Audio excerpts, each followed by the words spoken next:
burial and beds. And salamat sa Ginoo sa iyang provision sa tibuok semana, bisan pa sa kusog, sa protection sa matag usa. O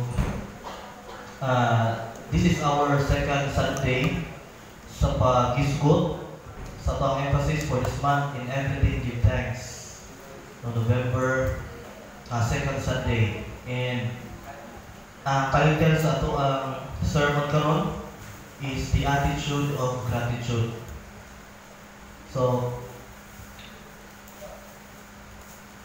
familiar mo ano niya? Si John D. Rockefeller. Kwartahan siya. Siya ang America's first billionaire. Marami siya ng kwartahan. Nga, at the age of 33, ang tanan nga pwede mapalit sa kwarta na sa iya. Ngayon nga na siya kwartahan. So, imagine kung saan na ang iyang wealth. Tanan nga pwede mapalit sa kwarta na sa iya. By the age of 33 pag yun. And pag-abot niya o 53 ang edad, hindi siya mga 53 rin. Nagkasakit siya, grabe ang iyang sakit.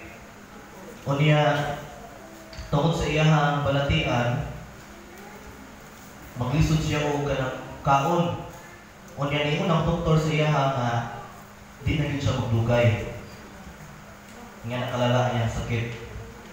And one night, na-realize niya na ang iyang wealth dili ko kaluwas sa iyang balatian. Na-realize niya na mamatay na din siya o dili pa kaluwas ang kwarta niya. So he decided nga maghatag sa iyang mga bahandi sa iyang kwarta instead of gaining more. Iyang gibuhat, nagsugod siya sa pag-donate sa mga eskwelahan, nag-donate siya sa mga hospitals, sa mga churches. Nung ipanghatag niya iyang kwarta, muna ang inahimo niyang goal ani ka time. And miraculously, sa tungkol sa iyang gibuhat, nag-improve ang iyang health. Nakita sa mga doktor na nag-improve siya hangtod niya niabot og 98 yung edad. No, grabe no? Na-improve iyang health tungkol kay nausap ang iyang goals. Naging grateful siya na iyang ipanghatag iyang wealth. Wala na siya nag-focus sa iyang bahandi. Inaingon siya, the secret of success is to do the common thing uncommonly well and to be grateful for what God has given. Muna lang iyang hihimong nga moto. Muna lang niabot siya 98 yung edad. No, grabe kataas. And usahay sa tua, like Rockefeller, ang iyang gratitude na yung seasonal ba? So, niabot ang time nga, ni gawas lang iyang pagka-grateful sa diya na happy na siyang mamatay. Usahay ang ato ang pagka-grateful is seasonal. No, mag-agad lang sa sitwasyon sa ato ang kinabuhi. Sometimes, makapasalamat sa Ginoo kung maayo ang dalan sa itong kinabuhi. Kasi iwanan rin. Usahay din, maglisod yung tagpasalamat sa Ginoo kung ako sa itong kinabuhi, puro problema. Usahay, lisod kayo na makapasalamat. Dili sa kanang makayong ka mga, Lord, salamat sa inyong pagpanalangin sa dili sa kanang sa words lang ba, pati sa lifestyle. Nung dili makita usahay kung bisan o maayo or dili maayo ang inyong kinabuhi. Wala akong pasabot nga seasonal. Ingunani ba ta? Ingunana ba itong kinaiya? When it comes to gratitude, seasonal lang ba itong pagpasalamat? Usahay makalimot tayo na ang gratitude is not the reaction to our situation. No, ang gratitude is the reflection of our relationship with Jesus Christ. Walang naging grateful ta, no, din siya reaction sa situation. So sa atong teksto karon, mabasa ni sa 1 Thessalonians 5 verses 16 to 18. Akong balik mo sa pagbasa. Rejoice always, pray without ceasing, give thanks in all circumstances, for this is the will of God in Christ Jesus for you. Let us pray. Father, we thank you once again sa iyong goodness ang mga kinabuhi o sa imuha pong faithfulness. Bisan usahay dili faithful sa imuha. Bisan usahay dili good diya sa imuha. But we thank you, Lord, kay lahi ang imuhang ginaiya sa imuha. Father, salamat sa imong ipadala nga mensahe karon, maghahatag sa imuha o pagdasig o pagbadlong. Salamat Ginoo nga pinaagi sa imong mensahe karon kami mapanalanginan nga ma-develop namo ang among kinaiya to have a heart of gratitude. Father, ang ginasali sa imuha ang tanan as we meditate in your word this morning. All this I pray in the mighty name of Jesus Christ. Amen. So sa ato ang teksto atong ibasa no sa 1 Thessalonians chapter 5. Atong masabtan diri unsa ang gusto sa Ginoo, unsa ang will niya sa atong kinabuhi. Kani gitawag sa uman og three impossible things. No, to rejoice continually, to pray continually, and to give thanks continually. Gusto sa Ginoo nga i-develop nato ang ato kaugalingon to have an attitude of gratitude because this is the will of God para sa toa. Amen ba? Gusto sa Ginoo nga i-cultivate niya ato kasing-kasing that rejoices, no, kasing-kasing that praise, and kasing-kasing nga magpasalamat diya sa Ginoo no matter what the season we are in, because kaning nga attitude mo ni ang nag-reflect sa will ni Lord o nag-reflect ni na tinuod nga nagasalit sa iya. So ang question karon, how can we develop an attitude of gratitude? No, saan man. Una, by continually rejoicing. No, rejoice always. Na yung mga translation na rejoice always. So upon translation, be cheerful no matter what. Rejoice always, or be full of joy all the time, or be happy in your faith all the time. Pero sa original na translation, ang pinaka nindot niya or exact yun nga translation is continually rejoicing or rejoice continually. So daghan di kayo tao reason to rejoice. Sa inyo ha, daghan po ba mo reason to rejoice in the Lord. Pero kung sa man ang pasabot aning rejoice continually. Buot pasabot ba ni nga permit rata mag-smile? Buot pasabot ba ni nga permit rata nga malipayon sa ato ang appearance? Napasabot ba ni nga mali kung masubo ta? Kaya ingon na Ginoo, rejoice always. Mali ba nga masubo ta? Buot pasabot ba ani nga wala ta nakatuman sa Ginoo kay wala ta nag-smile? So what does rejoice always mean? So kaning pasabot ni Paul ri, wala siya napasabot nga every time ta maglakaw or sa lasa ta mo adto, wala na pasabot nga permit ta mag-smile. No, dili na kanang pasabot nga mag-smile ta. Ang pasabot ni Paul to rejoice always. Dili siya ingon na mabaw lang na meaning sa rejoice. Naay siya deeper meaning kung saan pasabot niya to rejoice. Unya, usahay, daghan ng mga believers nagatuo sila na if you are expressing struggle, then you are unspiritual. Nakaduong naman na. Murag part na siya sa kanang prosperity gospel bitaw. Ang ilang usa sa ilahang belief niya, if you are still poor 5 years from now, then there is something wrong with your spiritual life. Ngayon sila. Kung wala ka na dato, meaning na something wrong sa imong spiritual ng kinabuhi. Namuna yung mga prosperity gospel, which is mali. Usahay ilang belief, if you're expressing ka ng struggle, wala ka sining smile, sige ra ka kasubo. Moingon sila sa mga, you are spiritual. You need to encounter the Lord. Wala, nibiya siguro ang Holy Spirit sa imuha. Wala ilang belief. Tama ba na siya? Nagpasabot ba na if you are expressing struggle, if you are expressing sadness, you are unspiritual. Remember, si Jesus, wala siya nag-smile all the time. Di ba? So ganyan ang shortest verse. John 11:35. Jesus wept. Niabot ang panahon niya, nagpasulong siya. Pero wala nagkasabot, nga wala sa nituman sa sugo si Ginoo nga rejoice always. So there is meaning, there is kanang deeper meaning diay pasabot ni Paul to rejoice always. Trivia lang, in New Testament, ang English translation sa shortest verse is John 11:35. Pero kabalo ba mo nga, ang shortest verse sa Greek translation is 1 Thessalonians 5:16. Rejoice always. So,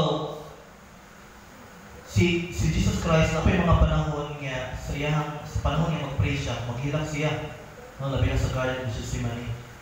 So, wala, atong masabtan, nga dili pasabot ni Paul, nga mag-smile at happy. Bisan si Paul, no, i-describe niya iyang self as, ingon siya, sorrowful, yet always rejoicing. No, ingon siya sa iyang book sa 2 Corinthians. So, yan mo, ubo-ubo kay katong kayong tutulan. So, rejoicing or rejoicing always cannot mean pretending nga pain ngayong nasinati wala na-exist. Dili pasabot nga sige ra ka mag-smile. Ang Ginoo nagakuman sa mga new believers sa 1 Thessalonians nga magmalipayon, permitting, despite sa sufferings and persecution nga ilang nasinati.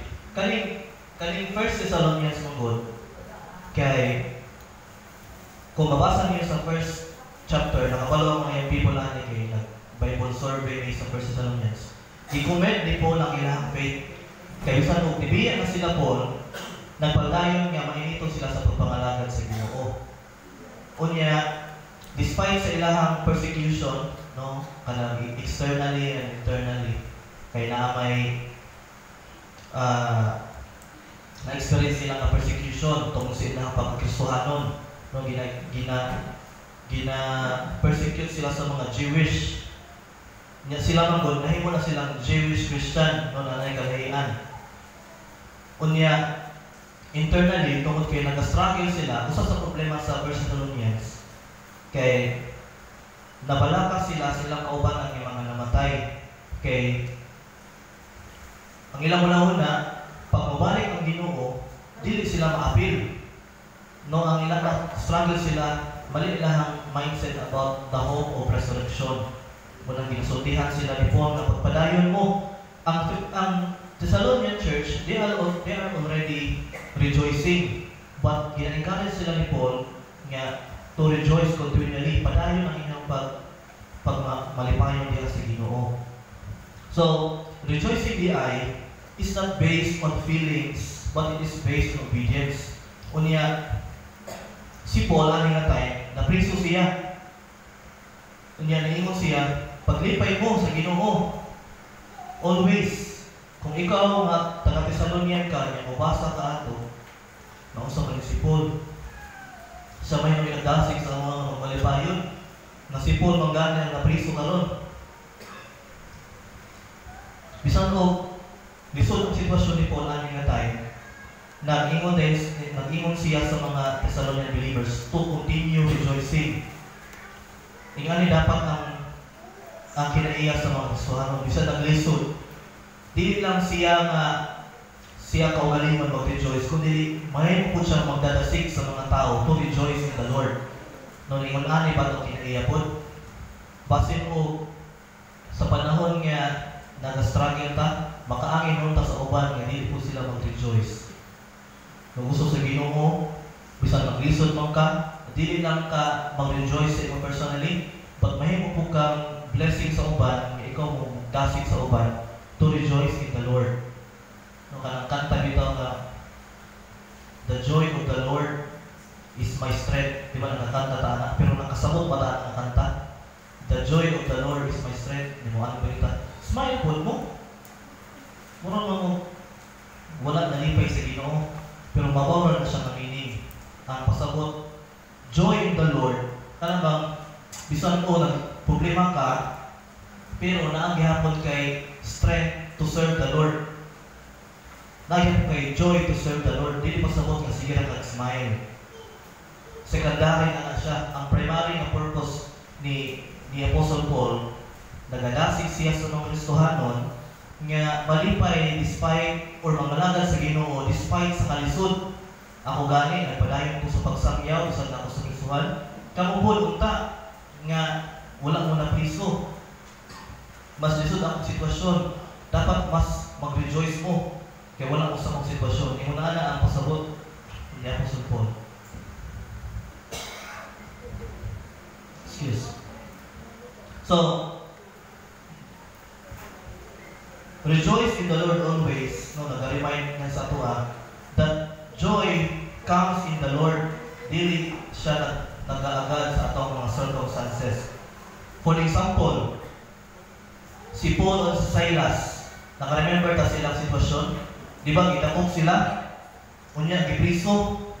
Pero kung sa ilang gibuhat sa prisuhan, nag-worship sila sa Ginoo.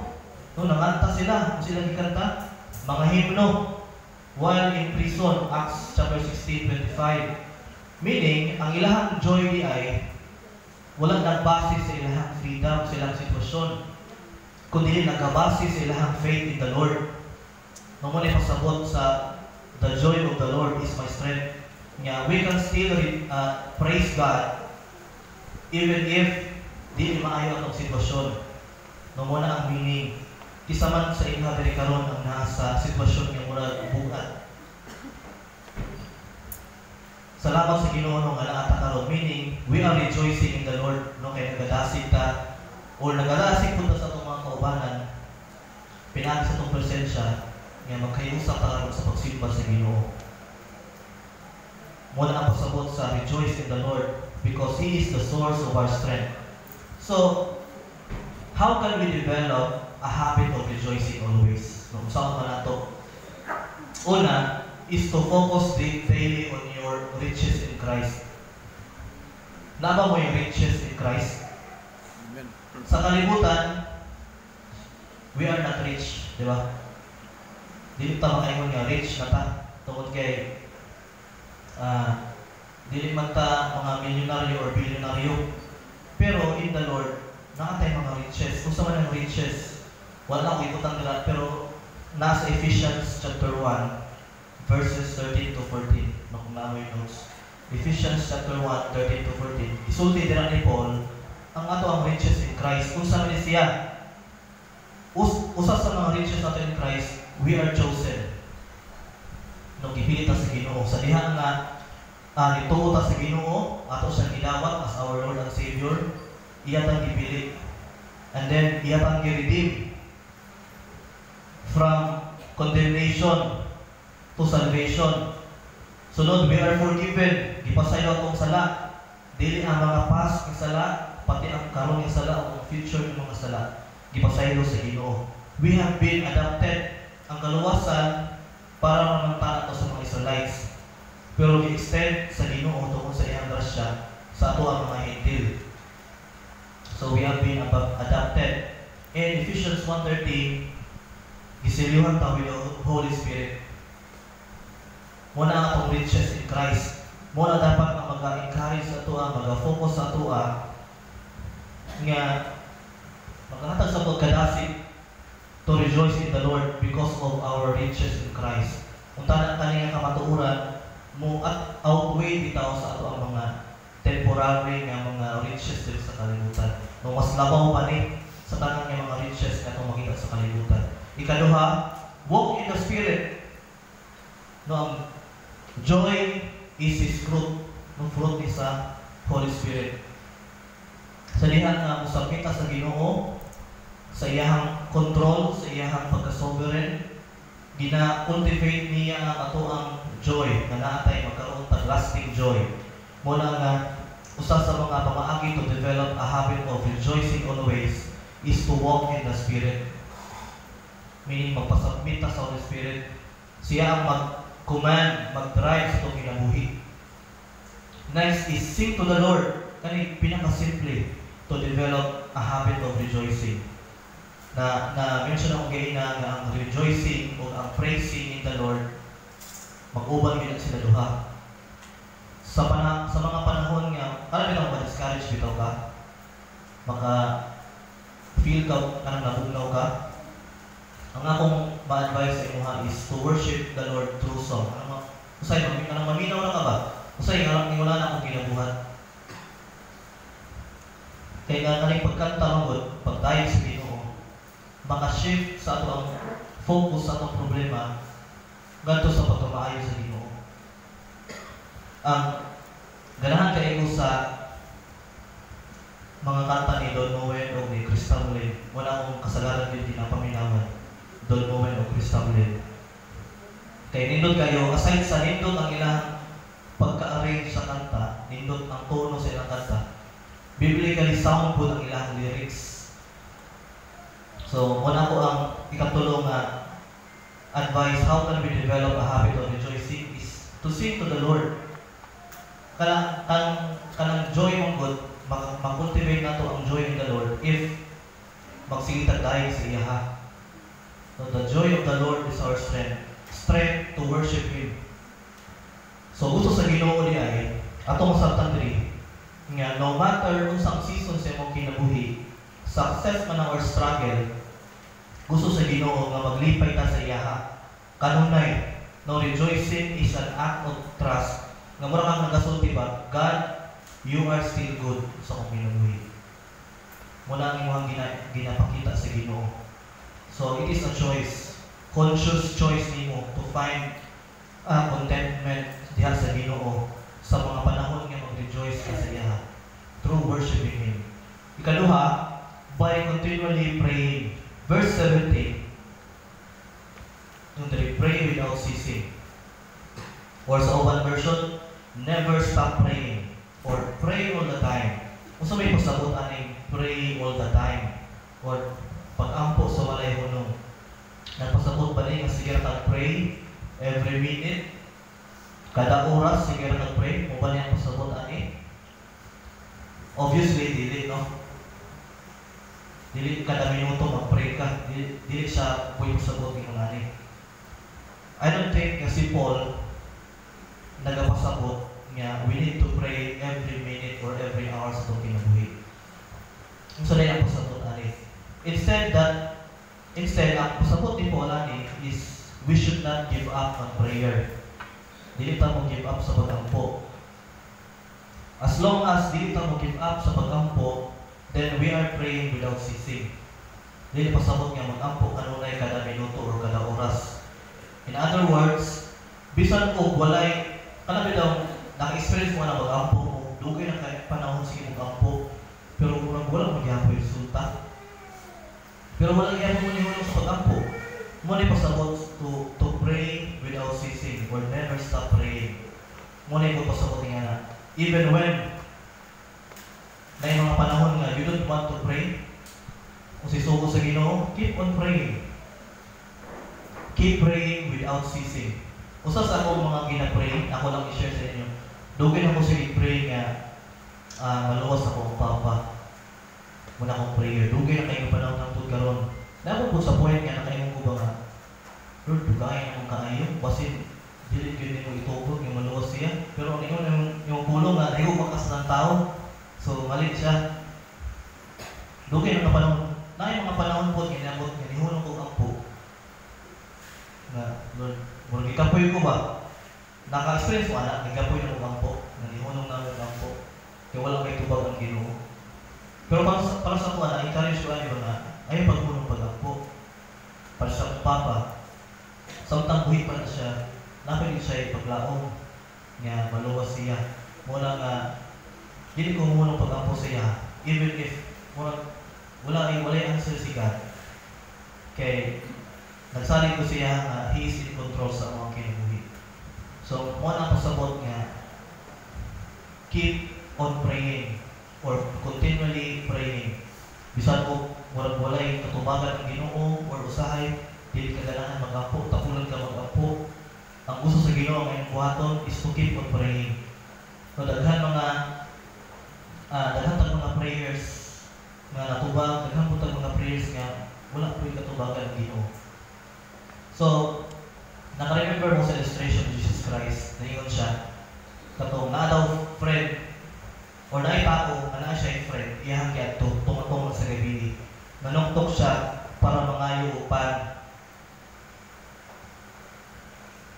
Ang point ani nga, we should keep on asking the Lord until namutubag siya. Nya katupong widow, bitaw nga sige siya adto sa katong unjust nga judge. Nga sige dapat sige balik-balik sa pagpangayo until nga tubagon sa Ginoo. Meaning, dili ta mahunong sa pagpangayo sa Ginoo. So muna ang mga examples sa kasi pagsamos sa pray without ceasing. So kanina mong praying without ceasing, it is a lifelong process. Dili siya seasonal ang praying without ceasing.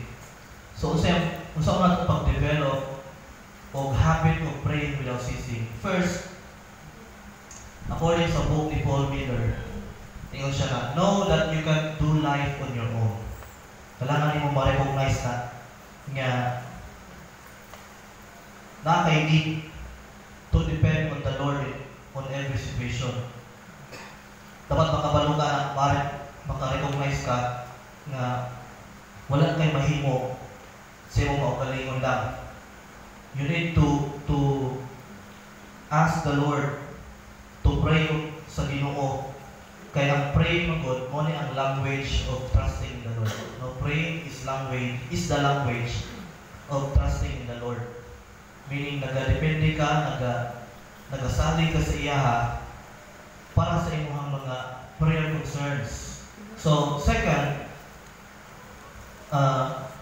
pray right there with the person. Or, ganun bitaw, every time bitaw ka nang naay mag-send sa GC or mag-PM sa mga brad or sister, magpa-pray, tabangin may pray nga na-admit si kuan karon or magpa-pray ko kay exam na kuan karon. Unsa imong ginabuhat ana? Di ba kasagaran akong gina-heart, di ba? Usay mong imong nga pray sister, pray brother. Pero kisa yun ang actual na nag-pray ka diha. Usahay dito maka-pray, di ba? Ayun, kanang naka-experience mo anak na yung ka ayun, praying. Pero ayun mo muna ako mag-pray sa prayer time. Muna-una na mana or naka-experience na mana. Usa sa ginulog sa ako ni Pastor Chris, ingon siya na dapat pag naimon ng mga paghangyo bitaw pag-pray, para magpa-pray, dapat mo-post yung kaalang na time. Kasi mo lang short prayer, hindi kailangan na taas yung prayer. Short prayer, pwede na siya. Hindi kailangan put nga out loud, pwede na siya una. Mo-post ka kadali ba, Lord, I pray for kuhan sa itong isang karon. Tagay siya vista. Nga na, short prayer, kung isalig sa mga Ginoo, ang katubagan. Katong time bitaw na nag-chat si Aliyah o si Bidang, di ba? Kasi nakabasa ataan ng gabi. 11 man to. Katong nga time, nakabata ko ato, di nakabasa ko sa chat. Diyan yun, nakapipot akong cellphone. Yan, nangurog ko ba? Nag-pray, Lord, lalo na ko sa mali. Okay, wala ba? Shocking kaya itong gi-revive si Begs, nasa sa ICU, di ba? Kanang, yung muna na ba, kritikal na dito. Nangurog ko nag-ampo.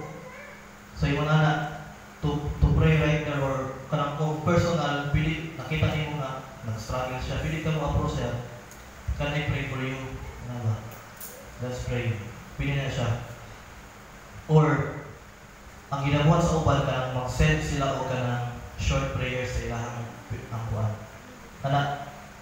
Depende sa inyo ha. Ang gusto sa Ginoo, kanang mag-pray ka kanunay. Muna ang pasabot. Ikatulo is to spend time in God's Word and prayer each morning. Kani default na yun dapat niya sa tuwa. No, mag-spend time ta pag-ampo o pagbasa sa iyang pulong. Prayer should be a regular part of any Christian's life. Dapat mo na niyang part yun sa tanang mga Kristohanon. Now, praying continually also means not getting discouraged. Kung naamay mga prayers nga walay immediate answers. ang Ginoo manggod sometimes mo answer siya sa mga prayers nga wala na itong gina-expect. Yet, ang paglaom anak nato, ang bisag sa man ang iyang answers ng prayer, it is always what is best for us. Muna ang nakalindot ana. Kung sa man natin mga expectations ba sa Ginoo nga mo dapat yan itubag ni Lord sa awang prayer. Pero it is always what is best. Natoy dito sa opisina sa kuan ba? Atong nag-apply sa Soriano. Kilak-kilak siya ato kay problema siya ba. Kunya ako sa ginanya. Ay kabala natin ay ako kang i-pray. Ito nag-post ko ato ng time. Kaya siya nagkilak ato. Nag-post ko, Lord. Kung if it is your will, Lord, maka-asulod siya diri. Pero okay, iwan yung pagbuod. Pero ang una-una ato nga, makasulod yun siya kay naagoy na backer sa iya ha. Pero ang resulta, wag yun siya kasulod kay wala kay bakante. Yan ako'y kanang waiting ba. So, medyo mag-frustrating sa iya nga part dito. Kanang nanakayon ko, sige lang, tigi, mag-pray ko sa inyo nga, babago lagi na ni Lord. Pero, atong ma-realize niya, kung sa man ang expectation nato, o kung sa lang itubag sa Ginoo, it is always what is best for us. So, ang gusto sa Ginoo, nga as long as we don't give up on prayer, we are praying without ceasing. Usahay po, isa diri ang wala na nato sa pag-ampo. Ang wala nato sa pag-ampo.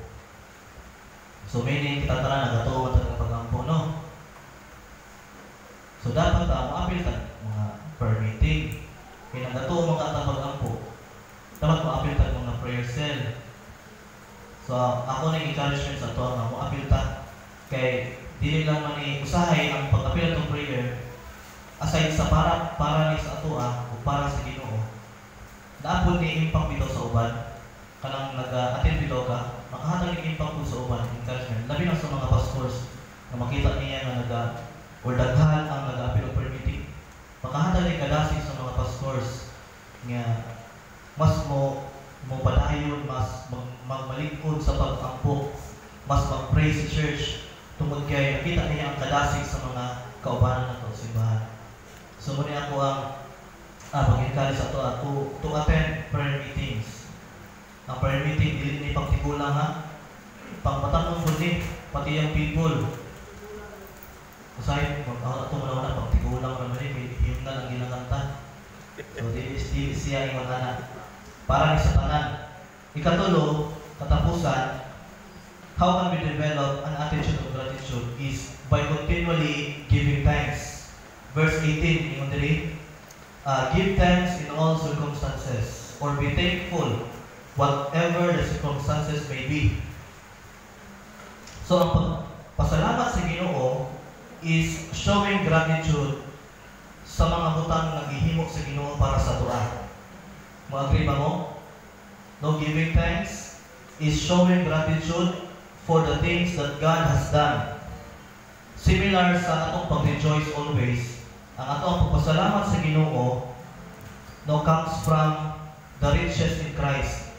Usa sa mga riches in Christ is the gospel, ang maayong balita sa Ginoo. Magpasalamat sa Ginoo unang-unang yun sa atong naangkot nga kaluwasan. In all circumstances, we are to remember the gospel and be thankful for what Jesus has done for us. Muna yun ay una or primary nga reason nga nung pasalamat sa Ginoo kay nakaangkot ang kaluwasan diyan sa iya no pinaagi kang Christ, pinaagi sa pagtuo tungod sa grasya sa atong Ginoong Hesus. Kailangan nato i-recognize nga ang Ginoo pod nagapaglihok siya sa tanan ng mga circumstances. No, we need to recognize God's sovereign hand na mo niya always in charge sa itong kinabuhi. Ang pagka-sovereign sa Ginoo, mo lang in charge sa itong kinabuhi. Ang tanan nga hitabo sa ato ang tanan ng mga panghitabo sa itong kinabuhi, dili siya kanang blind faith. Kanang chance ba? dili siya chance ang nahitabo sa tuwa. God is working in everything. Therefore, we can be thankful to God in everything.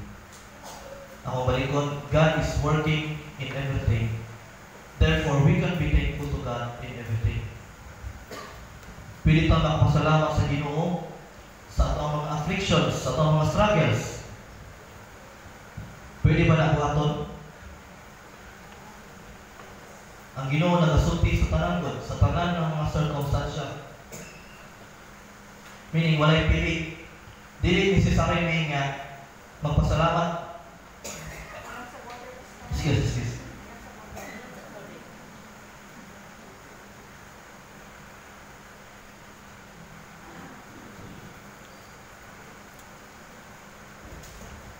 Katul kayo kutundan.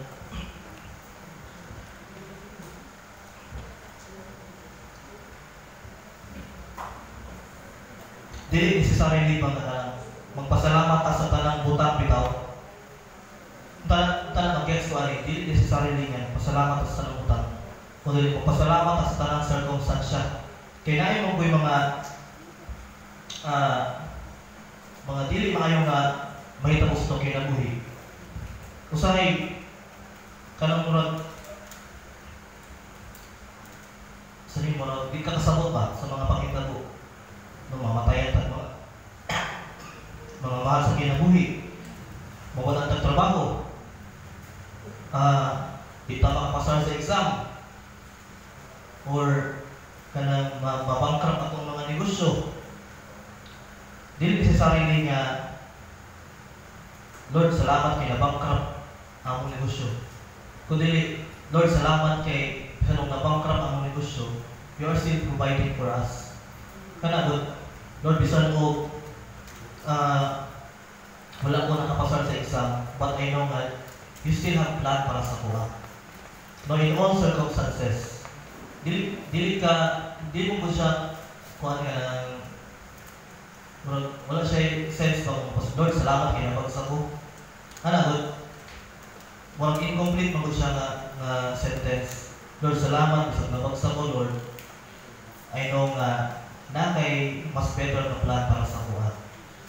Maybe you are kanang developing ang kuang spiritual life.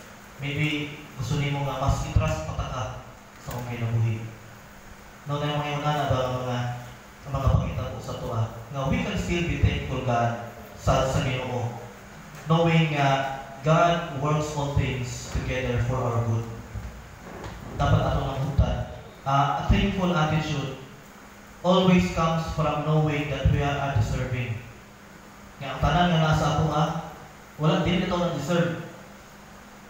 Ang attitude of gratitude, it comes from recognizing nga we are undeserving.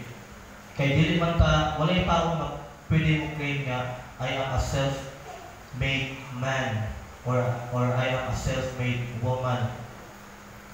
Nga nabuhat na ko rin, naabot ko sa akong status karon tungkol sa akong pagpaningkamot, tungkol sa akong pagka-bright. Self-made man. Dili ta pwede makaklaim na. Kisa may naghatag sa imong energy, kusog, kisa may naghatag sa imong intelligence. Siguro mahingon ang uban nga. Siyempre, kaliwat ko na mo. Mga bright ko na mong kaliwat. Pero kisa man ang naghatag sa imong pamilya, kisa man ang nag-orchestrate sa imuha nga matao kaanan ng pamilya. Siguro wala na kayo masultian ang rason. Kisa man ang source sa imong life, kisa man ang source sa life sa imong family. Di ba? Siguro wala kayo masultian ang rason ba? It was all part of God's sovereign plan. No, everything that we own is given to us by God.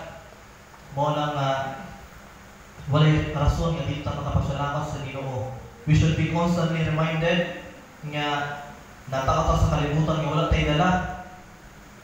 Kuha mo sa Ginoo nga wala po tayo mabitbit.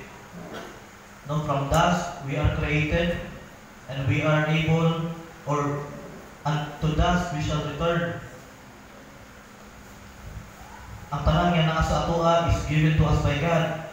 So, ang pagpasalamat sa Ginoo, pagapahimo sa atoa to remember nga wala tay butang na pwede na ito ipasigat po sa itong kinabuhi. Di ba? Watay aking nga ikapasigar ko. Tungod kay ang tanan nga butang are undeserved gift gikan sa Ginoo. So knowing this, pwede ta mahimong pasalamaton even if kanang mas lesser ta kaysa sa uban. Kaya in the first place, wala may atoa. Di naman atoa tanan. Pasalamat ako sa Ginoo kay bisan o mas labaw ang panalangin sa uban kaysa sa imuha, makapahimong gihapon na sa imuha nga mapasalamaton. Salamat gihapon Lord kay naay imong gihatag sa ako. Kay ang tanan nga imong gihatag nga butang dili man igikan sa akong pagpaningkamot, di ka magitaran sa imuha. Salamat Lord sa imong provision. Sa kagmay butang mo, makapasalamat ka. So how to develop a thankful heart? Una, we should deepen our understanding. No, para mo na itong pagsabot that God is sovereign, God is in control. Siya ang in charge sa itong kinabuhi. And He is good sa itong kinabuhi. Remember sa story ni Joseph, the dreamer? Kung imong tanaw na yung life, makaingon ka ba, makasulti ka ng term na malasa niya, eh? Di ba, gisalit mo siya sa igsuon, gibalik siya. Pagbalik siya, gihimo siyang servant. Tapos, akusahan pa yun siya, manapreso siya. Makain mo ba, malasa kung tinabuhin niya, eh? Pero di ay, it is all part of God's plan. Yan na siya, greater purpose siya, pangitabo siya kinabuhi. So, naba ka sa sitwasyon karon nga mura makain ka ba, malasa na ako, eh. Nakain mo ba kasi yung kaugaling mo na anak? Nagtuo ko nga, God has a greater plan sa itong mga kinabuhi. No matter kung sa itong sitwasyon. Hindi na pwede yung mag-compare sa uban. Kaya ang Ginoo na siya pinakamaayo nga plano para sa tuwa. Kailangan tayo submit sa iyang plan. Kaya He is sovereign, He is good. Ikaduha, make trusting God your habit. Kaya ang kaning pagpasalamat o pagsalig sa Ginoo, mag-uban po din silang duha.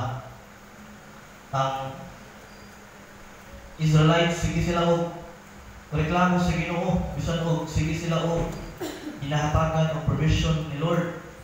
Niabot ang mga panahon nga nawala ang ilang pagsalig sa Ginoo. Sige rin sila reklamo. So when we grumble, when we complain, nagapakita ta o kanang walay pagsalig sa Ginoo. Sa panahon nga sige that complain. Pero kung magpakita ito pagsalig sa Ginoo, ang ato ang gina-reflect o ginapakita is ang pagpasalamat. Therefore, gusto sa Ginoo nga i-cultivate, i-develop niya ang pagsalig sa ato or ang pagpasalamat sa mga panahon nga naay mga pagsulay sa kinabuhi. Tungod kay siya una-una, siya ang source ng naluwas ta. Ikaduha, wala tayo niya kipasagdan. Nag-provide gihapon siya sa tuwa. Munang daghan nga mga rason yun nga pwede tayong makapasalamat sa Ginoo. O gusto ni Lord nga magkaroon ng attitude o gratitude kay mo niya ang will ni Lord para sa tuwa. So, as we end sa itong message karon, let us take a moment to reflect sa itong kaugalingon ba? Atong i-assess itong kaugalingon. Atong i-evaluate itong kaugalingon. Are we living an attitude of gratitude? Makaimang ba kasi ang kaugalingon niya? Lord, na-assure ko yung attitude of gratitude.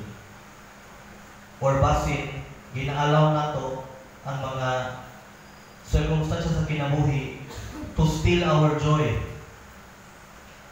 Basin, ginaalaw na to ang mga circumstances sa kinabuhi to silence our prayers. Or basin, ginaalam na to ang mga circumstances to blind us to God's goodness.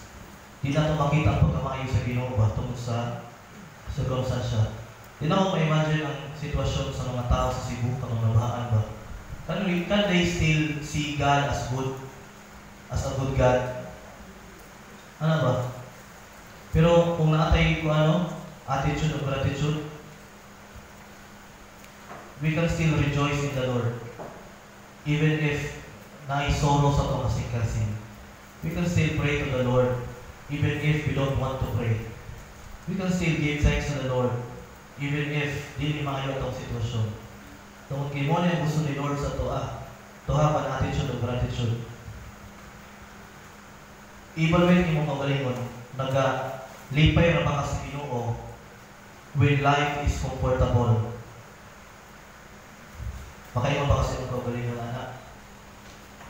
Maka-pray ba ka sa Ginoo? Or basin nag-pray ra ka sa Ginoo if you are desperate? Basin mo appeal ra ka og prayer meetings if you are desperate. Pero pag panahon nga okay lang kinabuhi mo, hindi ka mo appeal. Makapasalamat pa ka sa Ginoo bisan ng blessings kay di mo makita. Can you still say, Lord, thank you? Sa nung walay blessing yung makot sa inyo. No, listen, no?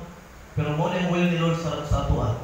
If you're honest, if we are honest sa itong kaugalingon, daghan sa atua, kung daghan yung mga panahon, nga ginaalaw na to ang pag-complain, pag-compare, o ang pag-doubt sa Ginoo.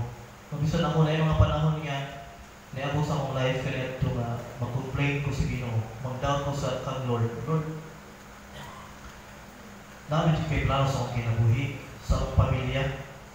Usay maalisdan ni siya sa mga pagpagpupot sa Ginoo, pagreklamo sa Ginoo. Pero ang Ginoo manggod, nagatawag siya sa ito karon, no, nag-remind siya to return sa iyaha with a heart that rejoices. Gusto sa Ginoo mamudul ta sa iyaha nga natay attitude nga mag-rejoice, mag-pray, and to be grateful sa tanang buta. Makaya nato ni igsuon till kay the joy of the Lord is our strength. Nga natay kusog nga moatubang sa iyaha, magpasalamat, magampo o magdahig tungod kay siya ang source ato ang kusog. Mo ni ang gusto sa Ginoo nga atong buhaton. Let us pray. Lord, double sa imong Lord with a humble heart. Nga daghan nga mga panahon nga dili na mo kapakita or wala sa ang attitude of gratitude. Lord, nakipasaylo sa imong Ginoo sa mga panahon nga magreklamo mi, sa mga panahon nga di mo salig sa imong Ginoo, sa mga panahon nga dili mo simba tungod kay namin problema. Lord, pasaylo kami sa mga panahon nga dili mo ampo tungod kay dili mi ganahan mo ampo. Lord, pasaylo kami sa mga panahon nga magpasalamat kami kung naipanalangin. Pero na yung mga panahon nga wala panalangin, sa hindi may makapasalamat sa imong Lord. Pasaylo kami sa imong aning nga mga higayon Ginoo. Lord, we pray nga i-renew ni mga spirit of gratitude nga mabuhat na mo ang kasi will ni mo sa mga kinabuhi to continually rejoice, continually pray, and to continually give thanks, Lord, tungkol kay maayo ka sa mga kinabuhi. Dili tungkol kay maayo mi, dili tungkol kay maayo ang sitwasyon, but tungkol kay maayo ka sa mga kinabuhi. Father, karon ang pilion to rejoice always. Pilion ang Lord to pray continually. Pilion ang Lord to give thanks in all circumstances. Tungod kay nagasalig ni sa imong Lord that you are working all things for our good. Lord, salamat sa itong mensahe na gahatag ka ng kadasig. Paday ka na magpanalangin sa matag sa Ginoo nga niya karon. Nga ikaw mo ay malipay sa mga kinabuhi. Father, all of this we pray and we thank you, Lord, in the mighty name of Jesus Christ. Amen. Atong pagpakan, Ginoo.